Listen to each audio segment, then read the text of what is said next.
अपनी अपनी बात को रखा, बहुत अच्छा लगा। लोगों ने कहा, मैं हमेशा जहां भी जाती, कभी कोई तीखे लैंग्वेज में बोलता, 3 बार हार गई। ये बात बहुत चुभती थी कि हार शब्द उस वक्त लागू होता है जब हम लड़ना छोड़ दें, जब लड़ाई में हम बराबर हैं और हमारा लोगों के दुख सुख में हमेशा सामान्य रूप से उपस्थिति रहना। उपस्थित इसलिए रहना कि एक घर की महिला अगर तो किसी परिस्थिति के कारण ही निकली ना, अपने सिवान के लोगों की आवाज एक हुई, तभी तो पति मोहतरम मोहम्मद शहाबुद्दीन साहब से इसी परमिशन के तहत मैं घर की महिला बाहर निकली समाज सेवा के लिए। तो जब समाज सेवा के लिए जब मैं निकली ही हूँ, तो हारूं या जीतूं, सेवा में हमेशा मुझे रहना है।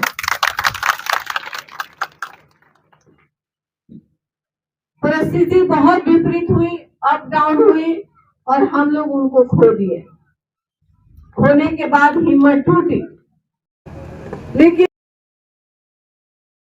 परिवार हमेशा मुझे हौसला देता रहा, हमेशा कहता रहा कि हम लोग आप नहीं लड़ेंगे तो हम लोग कहाँ जाएंगे, द्वार पे जाएंगे, क्या कहेंगे, कि आप लोग होगा वो हम करेंगे। मैं शुरू से सिवान को जो बिखराव हो गया था, साहब के जेल जाने की कोशिश कर रही थी, आज मुझे उम्मीद है कि मैं उसमें कामयाब हूं। सारी हमारे सिवान के परिवार विभिन्न धर्मों से लोग उठकर एक सिवान का परिवार बन गया है। अब हम लोगों को इतनी ऊर्जा मिल गई है हम सबको कि हम सब अलग अलग चुनाव लड़ रहे हैं, हम सब अपनी अपनी तैयारी कर रहे हैं दिल से।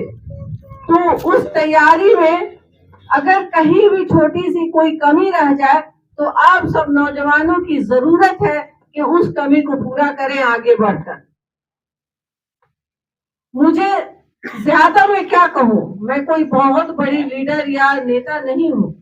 मैं किसी की बहन हूँ, किसी की बेटी हूँ, किसी की माँ जैसी हूँ। मैं सिर्फ यही बनकर रहना चाहती हूँ, मोहम्मद शहाबुद्दीन की धर्मपत्नी। तो मुझे कुछ भी नहीं कहना है। हम सब अगर चुनाव जीत लेते हैं ऊपर वाला इंशाअल्लाह, तो जो काम करेंगे हम सब लोगों की सहमति से, सब लोगों के सहयोग से, और इस सहमति और सहयोग में इतनी बड़ी खुशी होगी कि अब कोई काटने छाटने वाला और कमेंट करने वाला नहीं होगा। क्योंकि अगर बड़े भाई कुछ कहेंगे तो मैं करूंगी, और मैं करूंगी तो वो कहेंगे, और नौजवानों की जो भी समस्याएं होंगी हम सब मिलकर सुलझाएंगे।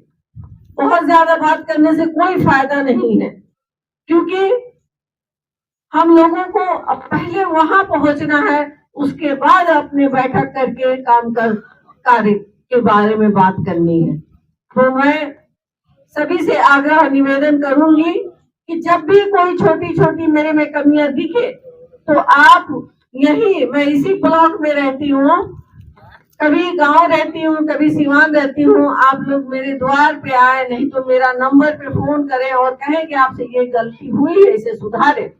तब मैं सोचूंगी, मैं समझूंगी मेरा परिवार पूर्ण हो गया। Thank you. सभी को मैं बहुत बहुत बधाई देती हूँ।